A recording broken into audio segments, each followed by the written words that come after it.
Beloved Pixar character Sheriff Woody has now gotten fatter, and this raises so many questions that I, for one, am super uncomfortable having to deal with. Does this mean toys eat? What do they eat? If they don't eat, where did the fat come from? Is it just stuffing? Why does he have more stuffing now? I'm not supposed to think this deeply about living toys. It's freaking me out a little bit. But anyway, Toy Story 5 is here. That's the point. I'm a massive fan of this franchise. I don't have any memory of what my first movie in the theater was as a young kid, but according to my mom, it was Toy Story, and I don't think she's lying to me. And then Toy Story 3 came out literally the day that I graduated high school. So when I say I grew up with the Toy Story movies, I mean that about as literally as you can mean it. And I also enjoyed the fourth one, not as much, but I liked it. But with many people, I have had my reservations with 4 and 5 of, you keep ending the story, but then you keep making more after that. Because money. How many of these can you really make? But also, I do keep enjoying them. I do keep having fun seeing my classic pals Woody and Buzz and the gang. So I'm always gonna be curious, I'm always gonna check it out. Pixar is a little bit more hit and miss nowadays, but they still do make really good movies. They just had one a couple months ago, Hoppers, which I didn't love by any means, but I thought it was cute, I thought it was fun. And now we have the 5th Toy Story film, which I also thought was pretty cute and fun. Easily my least favorite of the 5, not one of my Pixar top tiers by any means. It's actually a bit of a disappointment, but that's only because I hold this franchise in very high regard. I think this movie is solid. That's not really good enough for Toy Story in general, but I do still think it's worth watching. When they announced it, I and many people were like, of course, they're bringing it back again. But the idea of focusing on toys versus tech, iPad kids, people who are scrolling on their phones and on screens, video games, all of our attention that's directed at screens so much nowadays. I was like, okay, actually, you know what? If you're gonna do another Toy Story, that is the exact plot that you should explore. That makes a lot of sense. And so that's what we have. Bonnie receives this essentially kid's iPad called a lily pad, and she's able to connect with people, make friends, play games, all of these things, and she is just engrossed into this thing 24/7, never taking her eyes away from the screen, and now the toys are all getting neglected. Kids don't need to use their imagination and play with their little action figures anymore. They can just do a million different things on whatever device they have.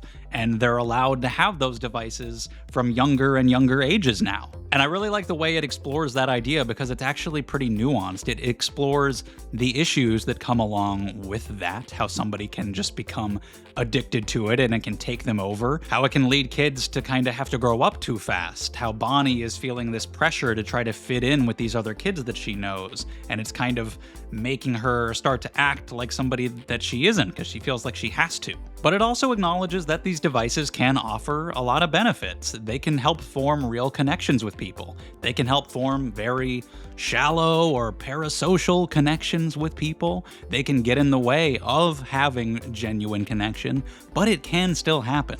There can be a benefit and a middle ground with the toys and the tech, and this movie explores that. And this might be the movie in the franchise that has the most focus on the human main character. Toy Story was never about Andy, he was just kind of around. It was about the toys. 3 obviously gives him a little bit more of an emotional focus. Everybody remembers that ending scene where he's giving the toys away, but it's still not really focused on him much at all. This one, I think, focuses on the human, Bonnie in this case, more than any other. Still mostly on the toys, but we are spending a significant amount of time focused on Bonnie's plight, her addiction to this screen, her trying to fit in, and these girls being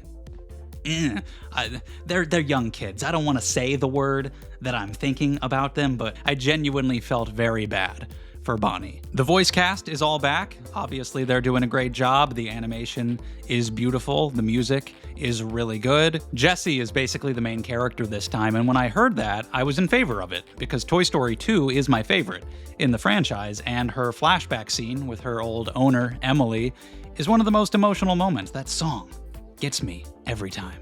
And they were talking about exploring Jessie's character more and that relationship with her old owner, and I was a little bit worried that they might go too far with it. Like, it would be weird if we met Emily in the modern day. There's always been a theory that Emily is actually Andy's mom, and that would have also been weird.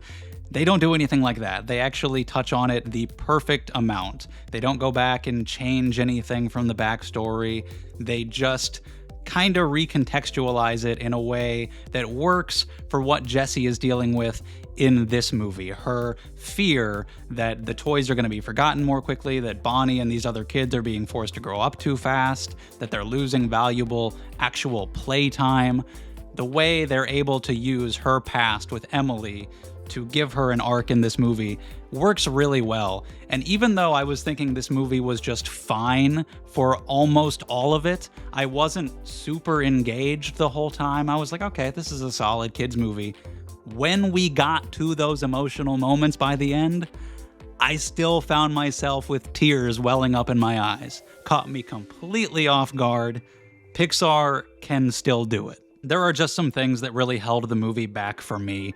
It just feels like diminishing returns each time you do another one of these. You have to keep justifying why you're making another one. Because nobody would really be bothered if you just kept making Toy Story movies. Sequels make more money, generally, than originals. That's not the studio's fault. Those are the ones that people go to see. It's people's fault. The issue is, you keep ending Toy Story, but then you just make more anyway. 3 was a beautiful finale that everybody was satisfied with. And then they announced 4, and everybody was like, oh, that's kind of weird. And that also served as a finale. 3 was Andy's finale, and 4 was Woody's finale. Whether you liked it or thought it was necessary, I certainly don't even think it was necessary, but I enjoyed it anyway. It had a purpose. It did directly deal with the ramifications from the end of 3. Now that they aren't with Andy anymore, how are they going to deal with that? Namely, Woody. What would be the next step for his character? But now with this movie, we got to come up with another reason to make it. And the tech idea is a good idea. But it does kind of feel like the movie is based around that gimmick. Like Toy Story 4 is based around how does Woody deal with the direct consequences of the ending of 3. It's purely character-driven. This movie feels like the tech idea was the first idea because they needed to make another one. And it explores it well, and the way they base Jessie's arc around it works. All I'm saying is that the further you go, the more excuses you have to make for why you're still going. So it's just a little bit less impactful every time. And they didn't make that mistake again. They don't try to act like this one is a finale. It could be, but if they want to make another one, it's not gonna feel weird. I don't think they're gonna stop until either Tom Hanks or Tim Allen are dead. And even then they might keep going because AI or whatever. But speaking of Tom Hanks, Woody is back. Even though 4 ended with him being a lost toy with Bo, and they're traveling with the carnival, he's back. It's not really addressed why. Like, he isn't with the toys anymore, but he's not with the carnival either. He's just in town. So we're, I guess, to assume that at some point the carnival came back around here and they ditched it and they just live in town now somewhere at the playground. I have no idea. It's not really properly fleshed out at all. They're in the town, and when the situation with Bonnie arises, they come by to help. And that part makes sense. I'm fine with that. It doesn't undo the ending of 4. The issue is just that Woody has absolutely nothing going on as an actual character. He's got a bald spot, and he has magically gained weight, which is still freaking me out, but that's it. He doesn't have anything new to do. And that makes sense. You've explored his character so fully over the other 4 movies. There's nowhere else for him to go, which means that he's just here for the sake of being here. It's Toy Story, so you gotta have him. So here he is.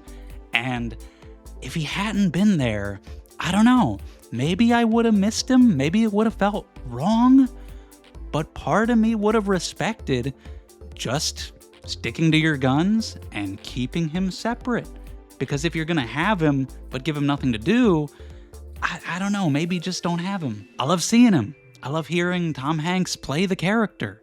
It's nice to know that he still sees his friends sometimes. It's not like he's gone forever across the country, but he's just got nothing to do. He's not really in it that much. He's here to be here. There's also this subplot of an army of high-tech Buzz Lightyears that got into some kind of accident in shipping, and now they're all loose from their packages, and they are on their way to where our main characters are. Throughout the whole movie, we keep cutting back to them, knowing that eventually our toys are going to encounter them in some way.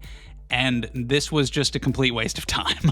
When they eventually finally got to our guys, after an hour at least, what they ended up doing was not worth all of that. Like, we did not need to keep cutting back to this army of Buzz Lightyears. We just didn't.